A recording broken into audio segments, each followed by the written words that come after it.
morning, church. I'm Pastor Parker. Watching Joris and Christine's video as they talk about their trials all the way in Latvia remind me that trials are a part of being human.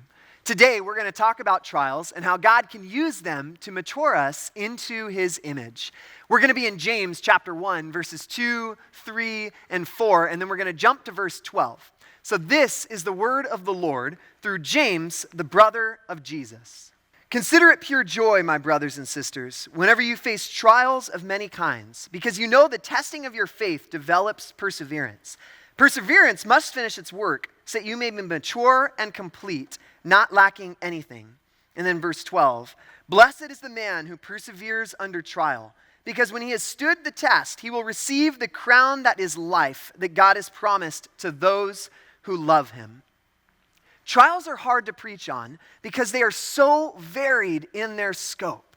There are the humongous, life-altering trials. I've talked with some of you in the church about some of the trials that you have endured in this world. Some of you have lost a child. Others have had your home burnt down in the Thomas fire. Maybe you had a spouse up and leave in the middle of the night to never return again. Maybe you have lost your retirement fund. You've had a spouse die. You are currently battling cancer. And then there are the seemingly smaller trials of everyday life.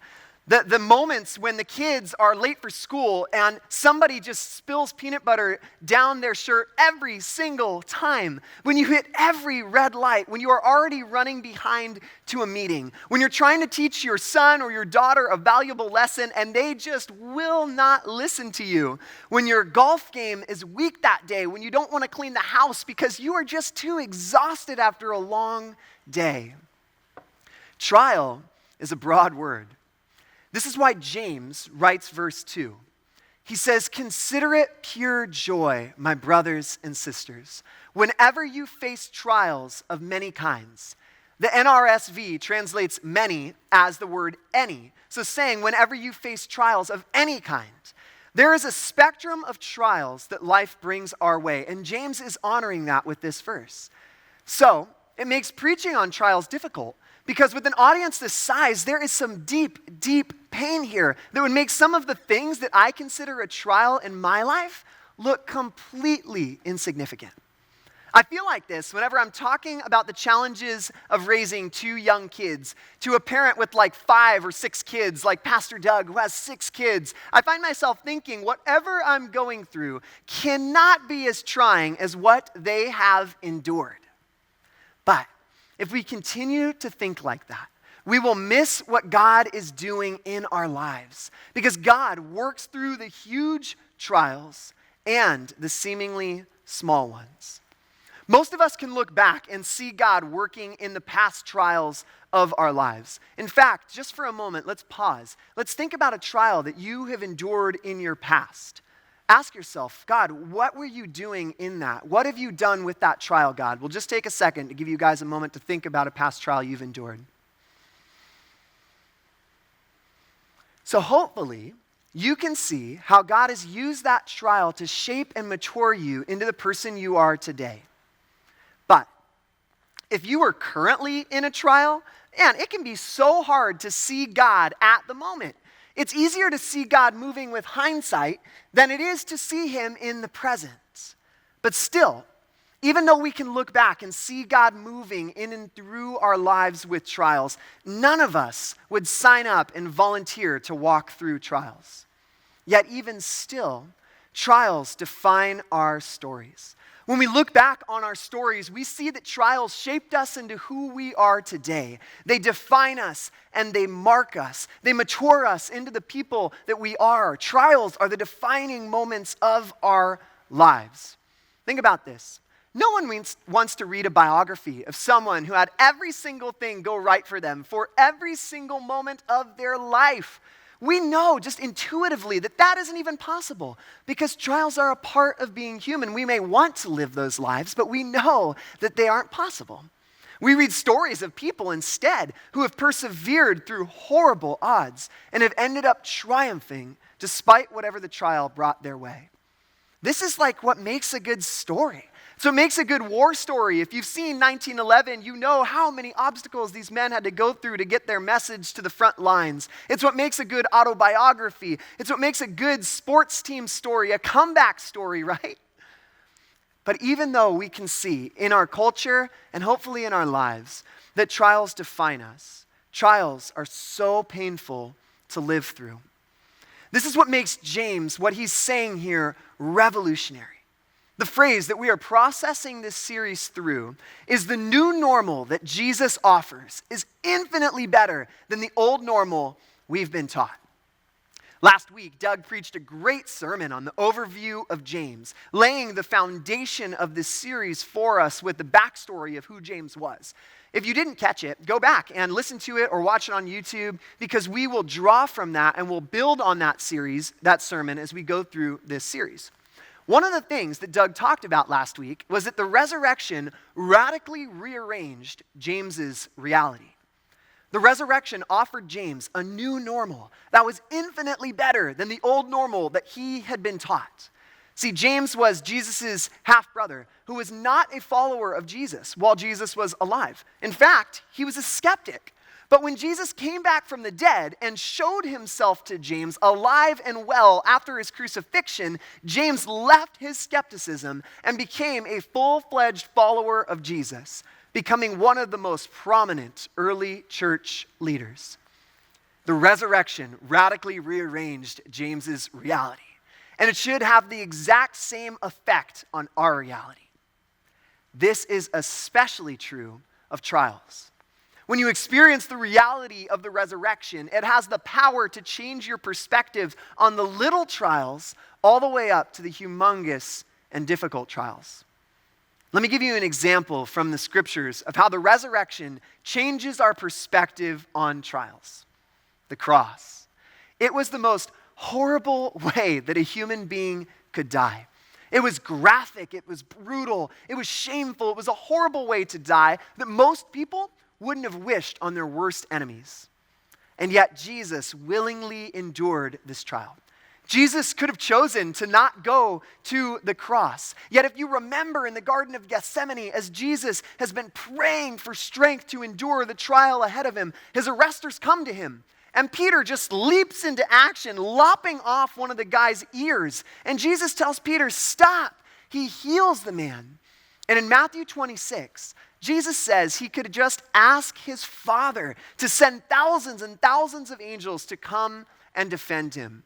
Then he says in verse 54, but how then would the scriptures be fulfilled that say it must happen in this way? Then Jesus proceeds to willingly endure the trial of the cross. He willingly walks up to the suffering and the shame of the cross. But guys, if that's the end of the story, then we have nothing to hinge our faith on. If that's the end, if the cross is all, then Jesus is dead.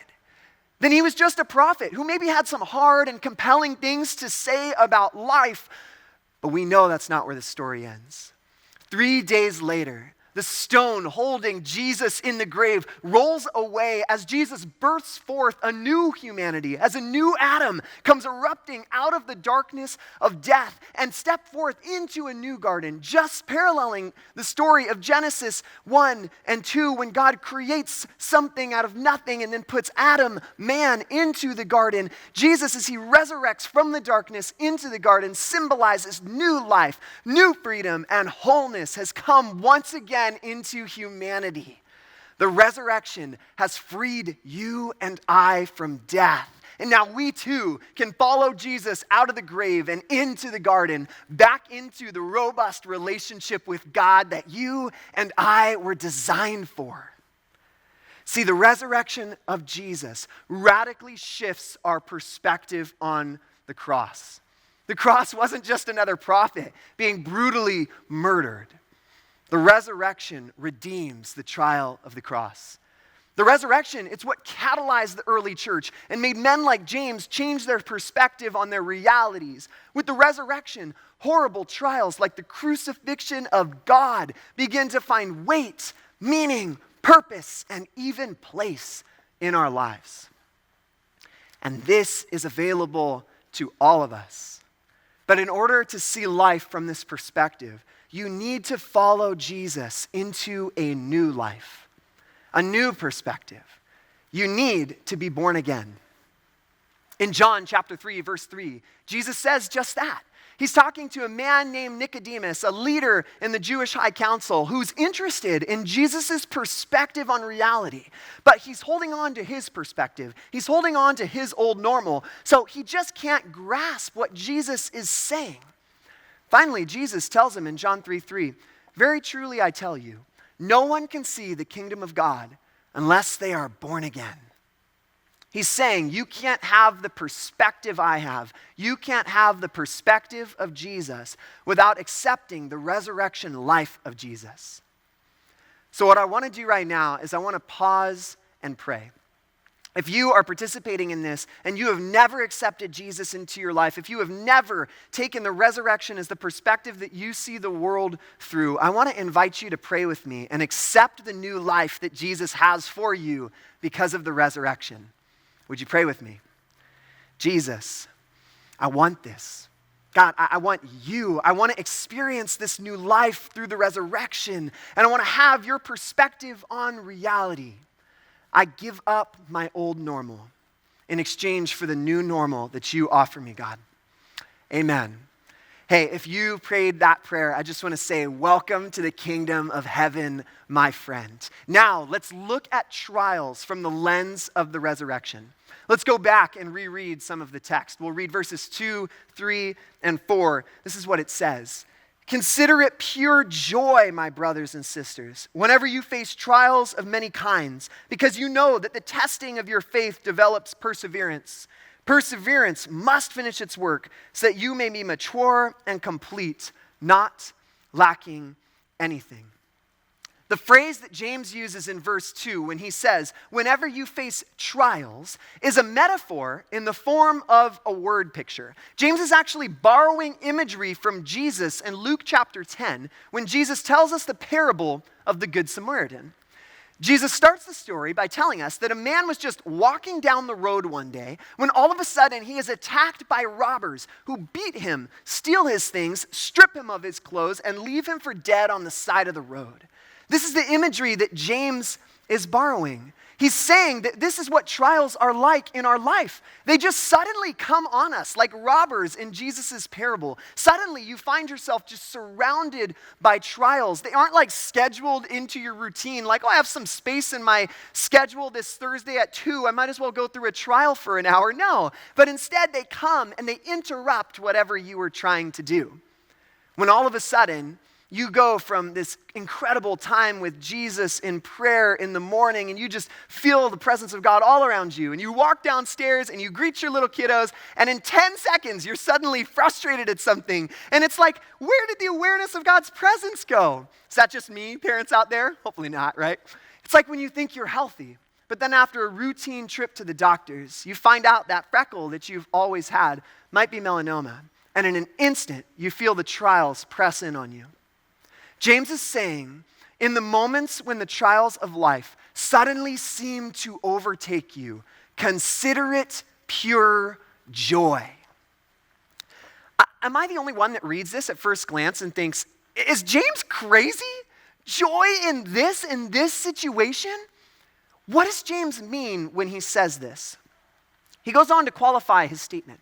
He explains why we get to experience pure joy. And here's where the new normal begins to really settle in. He says in verses 3 and 4, "Because you know that the testing of your faith develops perseverance. Perseverance must finish its work so that you may be mature and complete, not lacking anything." A number of translators now are saying that a more accurate translation of faith for our time is the word trust. Because in our time, we view faith as kind of just something in your mind. But that's not how the original authors of the scriptures meant it to be like. They meant when you said faith to be thinking about what's in our mind and how that comes out into reality. Just like I have faith that this table is going to hold my things. So they're arguing that a better translation for our time now is the word trust. Because I trust that when I put down my cup, this table isn't just going to vanish on me, that it's going to have substance here. So what James is saying is that trials have this way of testing our trust in who we believe God is. We begin to wonder things during the trials, like, is he really going to protect me in this? Will he really see me through this? Am I really saved? Is my salvation secure? It seems like everything around me is just swirling. Is life really worth all of this pain? Is staying in this marriage really God's will for my life? It's so hard. See, trials test our trust in God. They see if there's any real substance behind the words that we speak. In verse 3, James begins to use another word picture. When he says the testing of your faith, he's using an image that his original audience would have got right away, that really unlocks what he's saying. It's the picture of how silver was refined. How it would happen is a silversmith would take a cauldron and they would fill it with silver that's raw and it's impure, meaning that there are impurities mixed in with the silvers. And they would have to get rid of the impurities so they could just use the silver. Then they would take this pot full of impure silver and they would light a super hot fire underneath it so the silver would melt. And as the silver melts, the impurities in it separate and they rise up to the top of the pot. It's called testing the silver. It's how you see what's really inside of it by heating it up until what's inside comes to the top. Then the silversmith takes their tool and they scrape off the impurities from the top of the silver. And the silversmith does this over and over and over again until all of the impurities have risen to the top and have been scraped off. The silversmith would know that they were done when they could look down into the pot and see their reflection with no impurities in their way, nothing to distort their image. James is saying this is what trials have the potential to do in our lives. Trials are like the fire in this image. They heat up our lives, making the impurities in us bubble up to the surface. And then when they're out in the open, God can use that time to scrape those impurities off of our lives. It's through this process that verse 4 comes into fruition, where he says, we become mature and complete, not lacking anything. See, we become a reflection of God. Then God can look into the cauldron of our lives and see his reflection and say, yes, this is my image. James is saying that trials can be the fire in our lives that test what's really inside of us, allowing the impurities to rise up to the surface. Here's what this has looked like in my life. During COVID, I've realized that I am impatient. When I got to patience as a fruit of the Spirit, which I preached on, by the way, I realized how impatient I really am by studying for my sermon. Impatient with my kids, I'm impatient with my wife, I'm impatient with my friends, my job, myself, even with God. It's like it's deeply rooted inside of me. If you're familiar with the Strengths Finders, one of my top 5 strengths is activator, which means I pounce into action whenever something needs to be done. I'm quick, I'm moving all the time. And the shadow side of that is that I am impatient.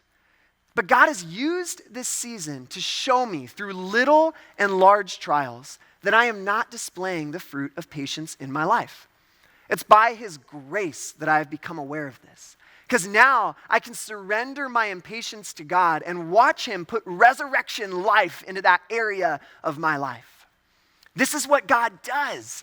He allows these things to burn in our lives so we bubble up and we bring to the surface of our lives the things which are impure, blocking us from reflecting God's image back to the world. Then God scrapes those impurities off so we become mature and complete, not lacking anything. This is a beautiful and challenging picture of what God does with our lives. As we let God do his work in the small trials, we become the type of people that can endure the large trials. See, every small trial is important. They all have the potential to build our endurance for the big trials. Each small trial has the potential to reveal some of our impurities. Then God can get rid of them so we can reflect him to the world, which, by the way, is what you and I were created to do.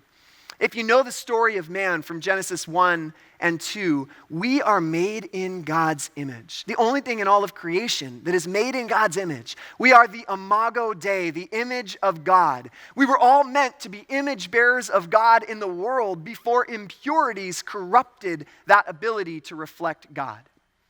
So what James is saying here is that God uses the trials of our lives to bring to the surface of our lives what stops us from bearing God's image to the world, so he can remove those things, making you and I mature and complete, not lacking anything.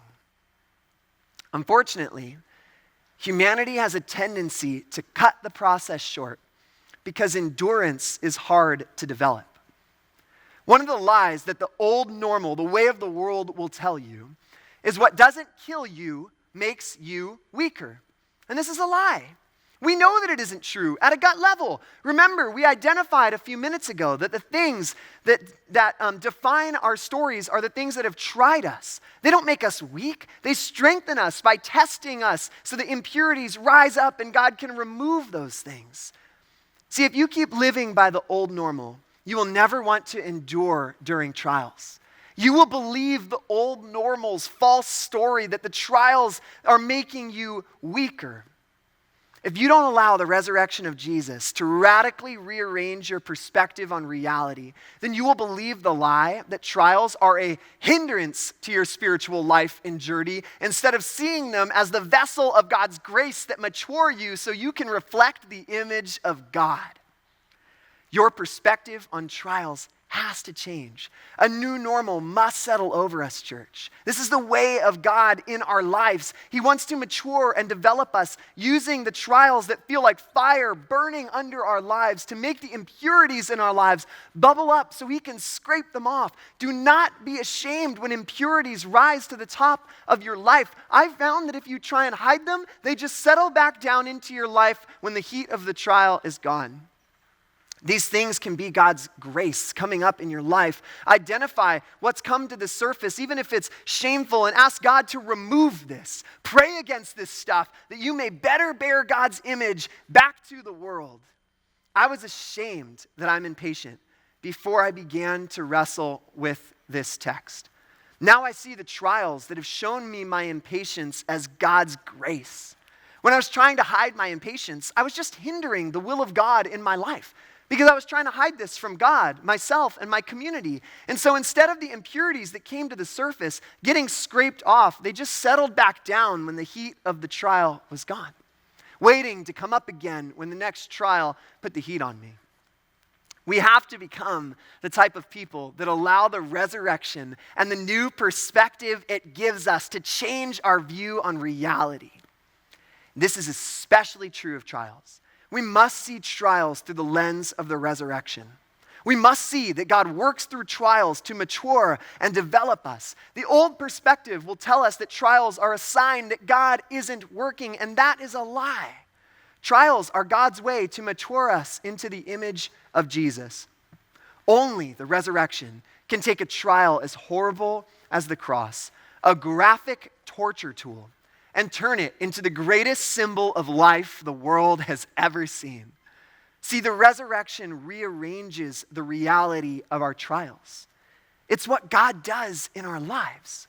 If we allow him to do that, if we persevere and we don't cut the process short, if we endure the pain of the fire so our impurities can unashamedly rise to the surface of our life, there where God can remove them so we can begin to look more and more like Jesus. The end goal of all of this is found in verse 12. Let's read it again. It says, "Blessed is the man who perseveres under trial, because when he has stood the test, he will receive the crown that is life that God has promised to those who love him." What does this mean? Have you ever met somebody who's had many trials in their life and has followed Jesus in and through them? People who have wondered and wrestled, letting the fire of life burn out their impurities. And when you get around these people, it just feels like, man, I'm encountering Jesus. That's because they are reflecting his image back to you. What's happening is the trials have refined them, and now their lives are a reflection of God and his glory. as they become more like Jesus, who is exalted as king over all things, we in turn are given a crown similar to his. And the crown is our very lives. Our very lives reflect God's glory, and they show that we did not allow life to rule us, but rather we allowed Jesus to rule our life. And as we became more like Jesus, our life becomes more like a crown, symbolizing his rule and reign to the world around us. We let the trials of life do the hard work of maturing us into the image of Jesus. So God has marked our very lives with a crown, honoring us and pointing to his glory and splendor. This is what God is doing in and through our lives if we endure. And when you encounter someone who's been given the crown that is your life, you are just inspired by them. You look at their life, and although you can see how hard and challenging it has been, you also can see God in and through their story because they are mature and complete, lacking nothing, reflecting Jesus to you as they represent his kingship. This week on our blog, we have a story about Sharon Archer. If you've been around here for a while, you know Sharon, and you know her late husband, Pastor Gary.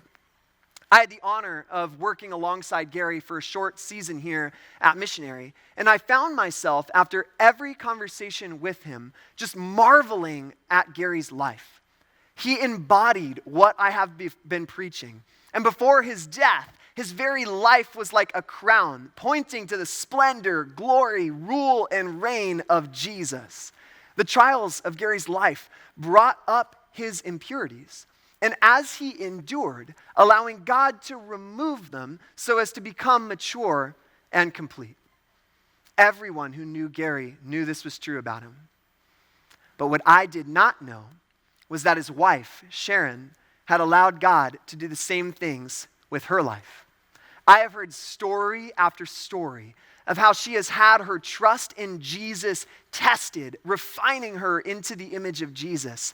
Things like battling cancer twice, raising 3 boys, bless you, Sharon, having her son kidnapped while in a foreign country, and most recently, the sudden loss of her husband of 58 years, our beloved Pastor Gary. Those are just some of the bigger things that Sharon has endured. Like I said, this week you'll be able to read a story about Sharon's life, and I guarantee you will think at the end of that, man, that is the life that I want to lead. That's the type of legacy I want to give to my friends and my family. Here's why I'm sharing Sharon's story. We need men and women who bear the crown that we can look onto, that inspire us to endure our own trials. We need spiritual heroes and mentors who can lead the way for us. That's why it's so important to get into a group, guys. Sharing life with other followers of Jesus help us hold on to the resurrection perspective of life. They provide a holy space to process through the impurities that rise up in our lives from trials. This is a great way to find people who are further down the road to maturity than you. People who can reflect the image of Jesus into your life. A great way to find heroes and mentors in the faith. People who will help you reflect the image of Jesus. Women like Sharon, men like Gary. We have digital small groups going on now through the James series. And if you aren't connected, that's a great action step for you to take this week. You know, one of the things that I found myself thinking about as I've looked at the life of James is that this guy really lived out what he preached. He was writing during a time when Christians were literally being hunted down and killed, when trial meant the high possibility that you would be crucified. James had become mature and complete, bearing the image of Jesus back into the world. You know how I know this? His dying words. They prove that he had become mature and complete, bearing Jesus back into the world. Doug shared last week how James died. He was martyred for his faith in Jesus. He was thrown off of a 14-story building and lived. Then the people picked up heavy stones and they threw them at James until he died. What Doug didn't say was what church history records James said as he was being stoned to death. His words were actually a direct reflection of Jesus's while Jesus was being killed. He said, "Father, forgive them. They don't know what they're doing." Once James experienced the resurrection, he spent his life becoming mature and complete and pure and reflecting Jesus, even speaking the same words of forgiveness over the people who were killing him. He had an older brother and a mentor, Jesus, who could champion him into maturity. James reflected Jesus to the point that when his trust in God was enduring the ultimate test, martyrdom, he could pray the blessing of forgiveness over his murderers. I don't know about you, but that's how I want to respond to life's trials. Like Jesus did, like James did, like Sharon has. But we will not do that if we don't see trials as the way God matures and refines us to reflect Jesus. We won't become like Jesus if we don't stop seeing trials as a hindrance to our spiritual life. Here are some action steps for us to take this week to help move us towards maturity. Last week, Doug challenged us to be on our knees every single day praying like James, which James definitely saw in his own brother, Jesus. I'm reminded of the Garden of Gethsemane when Jesus is on his knees pleading for strength to endure the trial of the cross.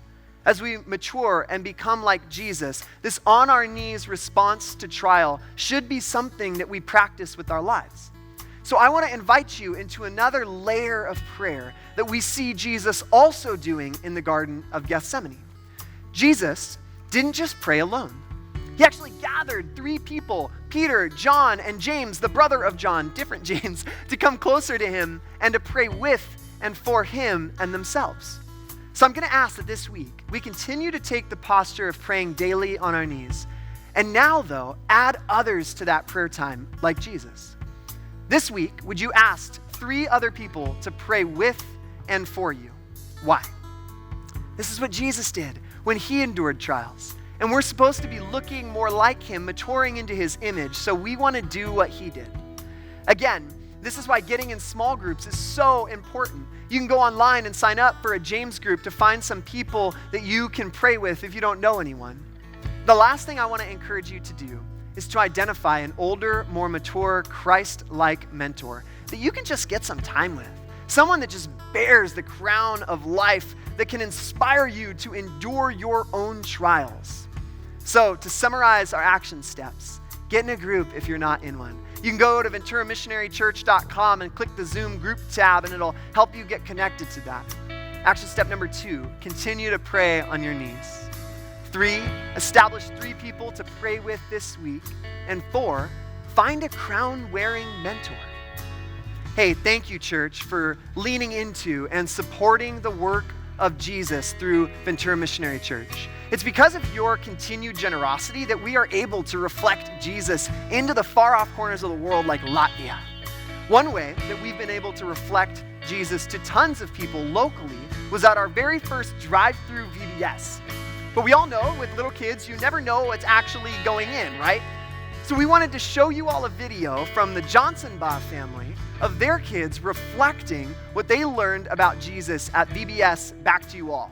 Take a look, guys, and then we'll be right back. With God, we are never alone. With God, God is with us even when we're sad. Because of your generosity, we're able to continue great ministry opportunities like these in this unique season. If you would like to give, you can visit venturamissionary.com/give to see the details of 3 ways that you can give. Guys, thank you for your time. Have a great Sunday. Grace and peace. We cannot wait to be back together with you again.